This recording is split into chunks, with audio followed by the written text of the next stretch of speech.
Okay, so my thumbnail might have been a little bit clickbaity, but not really. Sorry, not sorry. Let's talk about the PS5 reveal. Am I excited? Well, I'm always excited for the future of gaming, but let me tell you, moving from the PS4 to the PS5 does not feel like a quantum leap in gaming. And neither did moving from the PS3 to the PS4, to be honest. I never really bought into the last generation of consoles. I was never really a big fan of the PS4 or the Xbox One. I just felt like they didn't stand out enough. They didn't capture my imagination the way that previous generations did. When we went, I'm from the era where I was around for the Atari and the NES, so when we went from the Atari 2600 to the NES, that was a quantum jump in technology and gameplay. Things just completely were blown out of the water with the NES. And then again, moving into the 16-bit generation, talking about the Sega Genesis and the Super Nintendo, the TurboGrafx, for example, like another quantum leap going from 8-bit to 16-bit. The gameplay was faster, the gameplay was far more complex, the games were physically larger, covering more space. It was just a quantum jump. And then again, moving from the 16-bit generation to the original PlayStation 1. That was a huge quantum jump, moving into 3D gaming, and again with the N64 and stuff too. Those consoles represented massive shifts in the way that we consume video games. Take something like 007 on the N64, introducing a completely new gameplay mechanic, really, with, there had been other first-person shooters, and especially on PC, but for the average person, 007 was one of the first first-person shooters that they ever played, and it leaves an indelible mark on who you are when you're around for one of these game-changing, no pun intended, game-changing games. And, the N64, the Super Nintendo, the NES, they all changed the way we think about video games. The Sega Genesis, again, the TurboGrafx, some of those were fantastic consoles, and they changed the face of gaming. Looking at things like Mortal Kombat and Street Fighter 2, they completely changed how we perceive video games. And then as we moved further forward, the PS2 was a nice leap from the PlayStation 1 in terms of graphics, and they really nailed down some of the control schemes, and it was basically the PS2 kind of refined the PS1 to the point where it's pretty much what we would call modern gameplay at this point, and then the PS3 really took that and made it just beautiful. On the PS3 we had a lot of JRPGs with huge open worlds, games like Skyrim, Grand Theft Auto 5, things that just were completely immersive and so much bigger than anything we had come to imagine on previous generations. But after that point, I feel like it just kind of slowed down. They just sort of lost their momentum. All the gaming companies just sort of lost their momentum. They got focused on the technology race. They got focused on, bits and bytes and teraflops and things like that.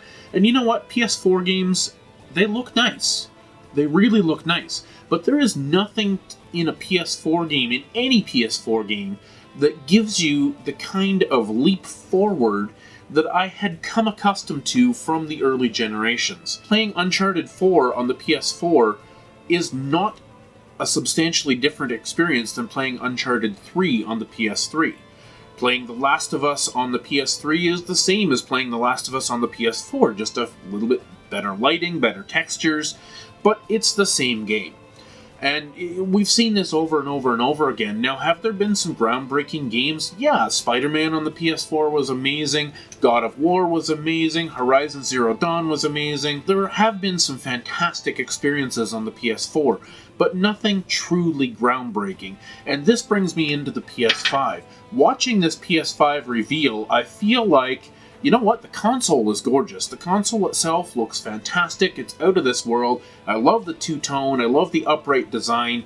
I think they really had to go that way in order to encourage the cooling that they needed to let this console really run at its full potential, and that's fine. I really like the design of the new console, but I just don't buy into things when they first come out. I want to sit back, wait 2, 3, 4 years for that console to mature, because we've seen with generation after generation things like the red ring of death, the yellow light of death. The first design of a console generally tends to have problems. I like to wait 2, 3, 4 years into the console's life cycle, see a revision or two of the console come out, better battery life on the Switch. I'm not going to run out and buy this on launch day. They did come out with a digital version and a disk drive version, which really brings the question to mind, is this the end of disc-based games? Like, are we looking at a situation where this is the last generation that's going to have disc-based media? I could imagine seeing some kind of cartridge or something in the future like Nintendo's doing, but I really don't think we're going to see games on Blu-ray discs in the next generation. Having a digital-only version right at launch is really a signal that this is where they want to go with their product. That concerns me a little bit as a physical collector, but I understand overcoming the limitations of the disc-based software in terms of putting out games that are bigger, more expansive. I get that, but I really think there needs to be a solution for collectors, because not everybody wants a digital product that they have to purchase and repurchase with each and every new console. People really like to buy something, own it, and have it forever. And that's something they're going to have to address if we're going to move into digital only. Now, some of the games that I saw launched in the trailer, and I'm showing you some footage now, some of these games, they look pretty good. I was pretty excited about the Sackboy game. That looks like a really legit good platformer. That Destruction Derby game, whatever that's called, that looks like a lot of fun. I like the art style. But again, I'm not really feeling like there's anything that's a real quantum leap forward here. So, am I excited about the future of gaming? In general, yeah, but I gotta say, unless Sony really comes out with a lot of exclusives that are only going to be on this platform, I'm kind of feeling like I'm leaning towards the Xbox Series X in a way, because of what they're doing with the backwards compatibility. Having access to such a bigger library of my older games on one console, I'm going to wait and see for a couple of years and see how all that turns out before I really buy into either one of them.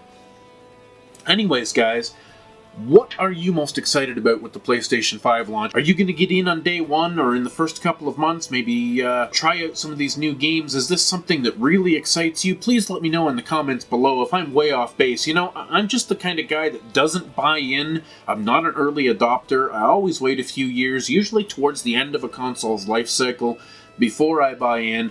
I want the console to build up a library. I want the games to get cheaper so I can pick up the good games on the system for 15 or 20 bucks.